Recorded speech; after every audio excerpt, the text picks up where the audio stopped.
Hello. Okay, this is what I look like the first day of daylight savings. Normally I get up at 3:15 in the morning to take care of the horde, but today I had to get up at 2:15, and I am so tired. And I'm between jobs right now. I have to go down to my second job in about an hour, so I'm trying to just relax a little bit. But I just wanted to say I wanted to make a short video and just say how very flattered I am that there are people that are, they've found my channel thanks to the Atheist Hub, and they've seen some of my newer videos, and it's piqued their interest enough that they've gone back and watched some of my older stuff. To me, that's incredibly flattering because when you have a low self-esteem, which is something I struggle with, you feel like you don't have anything to offer. And, okay, I'm no beauty queen. So all that really leaves for me is personality and intelligence. And I don't really think I'm, maybe I would have done better in school if I had had a better self-esteem, but I didn't. I felt like, I was a loser all through school. And so my grades were that of a loser's. I was not a good student. So anyway, it's just kind of nice to feel like somebody wrote me and said that he appreciated my videos and appreciated getting to know me, and it's just really cool. It's really cool that people, that anyone would take an interest like that and really, really want to know what I think about things or what I have to say about things. It's not my experience that I've kind of come to the conclusion in my life that if people are nice to me, it's either they want something from me or they feel sorry for me, and it's not because they see me as a peer or as somebody that is fun to be around or has something to offer or is interesting. And it's partly my fault, too, because when I am trying really hard to be liked, I can't be myself because I don't really have that much faith in myself. I don't have that self-esteem that I need so much. I have this, oh, well, grovel, beg, be my friend, please like me. And I put on this stupid act, which is in some of my videos, a little bit exaggerated in the videos. Anytime you see me acting like, stupid whatever, that's the stupid act on steroids, okay? But in real life, sometimes I've done that, and I don't think it's exactly like I'm really actually aware of the fact that I'm doing it, but I know I'm doing it because I talk different. And anyway, it's a defense mechanism. It's like, oh, in the wild when you see a wolf pack and you have the outcast of the wolf pack, or the one that's the lowest ranked wolf, it basically acts like a puppy. It kind of slinks along with its head down, and its tail's always drooped, and it always comes up to the others and touches the higher ranked wolves at the bottom of their chin, like a puppy would, begging for food, licking the bottom of their chin, licking their mouth, or rolling over onto their back and showing their belly and their throat. That's all. Please don't hurt me. Aren't I cute? Aren't I enduring? That kind of thing. Well, I think that's kind of like my stupid act is for me. When I do that, it's like, oh, please like me, please, I don't know. I don't even know. It's like I just do it. And I guess I've been doing it my whole life. And because I don't feel like I have anything to offer. Like, people actually think I have something to say, something worthwhile to contribute. Like, I make good points. I've had a couple people tell me, you make some good points. And it's like, really? This is really very flattering for me. I really got into doing videos on YouTube. There were two different reasons, or maybe even more than two. I liked having people to talk to, and I got because of what happened at the bar, I lost that. I lost having people that I could hang out with and talk to. So it makes me feel like I can talk to somebody, having my camera on and just talking to my camera.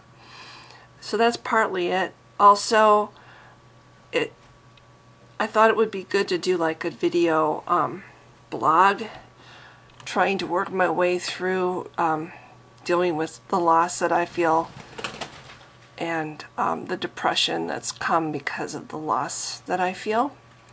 And I thought if I could possibly be of any value to anybody else going through depression, if I could give any words of advice, or maybe even inspire somebody else who's maybe down where I was, you know, and I'm still not there. I'm still not better, and it could be a long time before I am better, but I am certainly better than I was.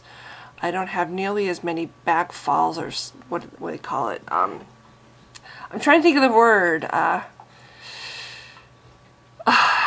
would go like 2 steps forward, 1 big step back, you know, for the longest time. And now I feel like the only time I really have a step back is when I'm really tired, or I'm letting myself think too much about things that I don't understand and wish I could understand, because I just really don't want it to be that I was a bad person, you know, that kind of stuff. And bad thinking, basically thinking that is pointless and doesn't really get me anywhere, but makes me feel bad and basically resurrects all the negative feelings and the anger and the hurt and the confusion. What did I do wrong?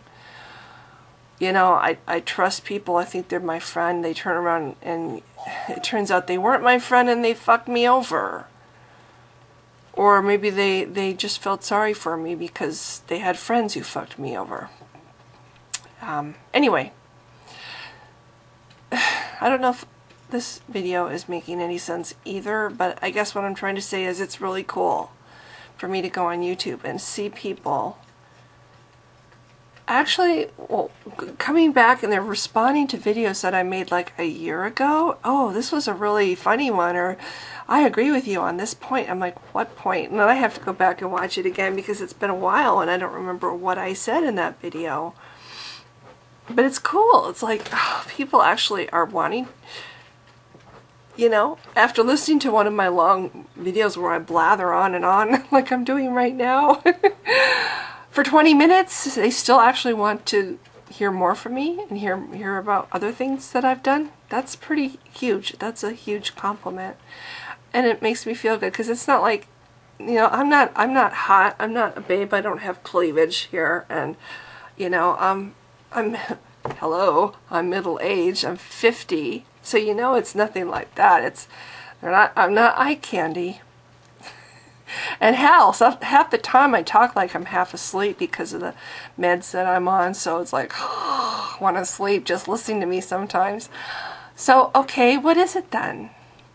I don't know, but it makes me feel good that people actually are on my channel and wanting to watch what I put up. And sorry, sometimes I do put up things that maybe not everyone's gonna enjoy or like the afterlife video. I pissed one of my subs off. I don't know if he's even still my sub, because it was about, well, he called it, what did he call it, bullshit. Yes, I know, but I guess in doing that video, I know this is like the 3rd video now I've made since where I try to explain that video. I don't think that anybody is black and white. I don't think Christians are black and white, and I don't think atheists are black and white.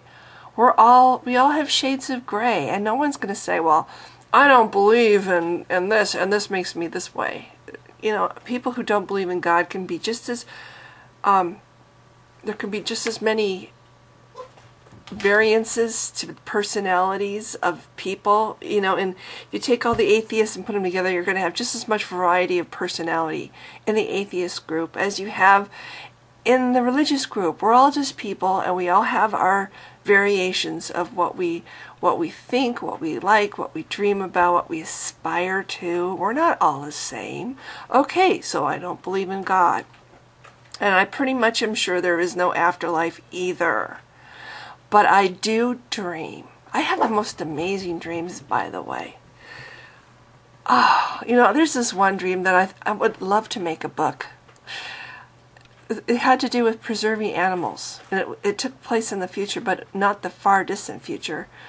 And somehow somebody had come up with this drug that they gave animals and made them really small. And I just had this dream. I'm sure it's just because I have all these animals in my home. But this was such a cool dream. It's like I woke up going, oh shit, that wasn't real, because it was so cool. I loved big cats. And in my dream I had this tank, and I had built up this savanna. It was like in miniature. It was like this grassy hill with the heat lamps coming down to replicate the sun, the warmth of the sun and the sunlight. And I had these little trees dotted throughout the savanna, and there was a little pride of lions. Like the male was like this big, but he was perfectly formed. He was exactly like he's supposed to be. You know, he had all the rippling muscles and the mane and teeth and everything. He was just like, you know, he was a lion, but he had been miniaturized somehow. And all the animals were, and this was how we were able to keep alive all the various species. You know, and I had this tiny herd of little antelope running a lot, you know, because that was, you know, they still have to hunt, right? So imagine going to the pet store. Yes, I'd like a box of feeder antelope, please. Anyway, this is how having lizards and crickets for my lizards affects my brain, I'm sure. But anyway, I have really cool dreams, and I like to dream about things like what ifs, you know, what if? So what if it's true that we die and we don't just end, which is most likely what we do, but what if we don't? What if there's something? It'd be cool if it was, you know, like I got to see my dad again, or I got to ride on a winged horse, woohoo!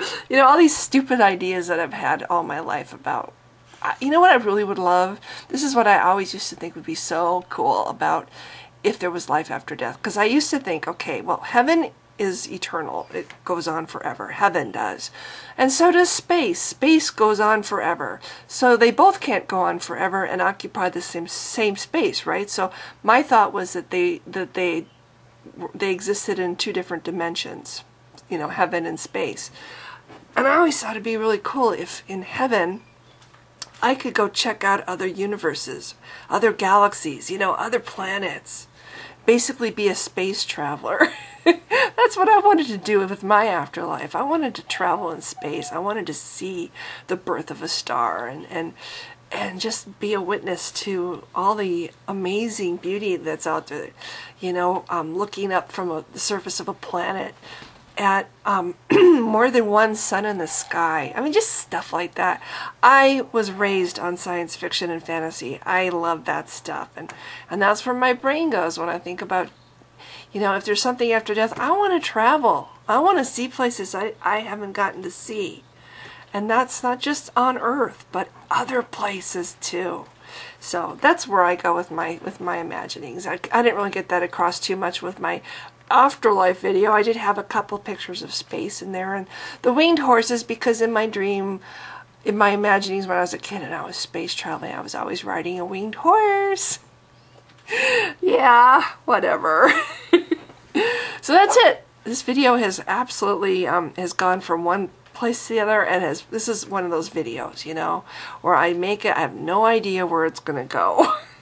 But anyway, I just wanted to say I'm really flattered that people watch one video and they actually want to watch another one by me. It makes me feel really good inside, and it makes me feel like, you know, I've always kind of hoped inside that I was smart. I've always hoped deep down that I was intelligent, and it just makes me feel good to think that I'm not really stupid.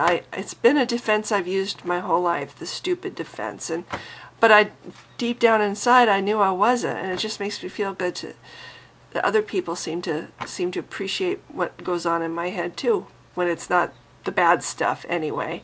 So thanks for listening if you have. Bye.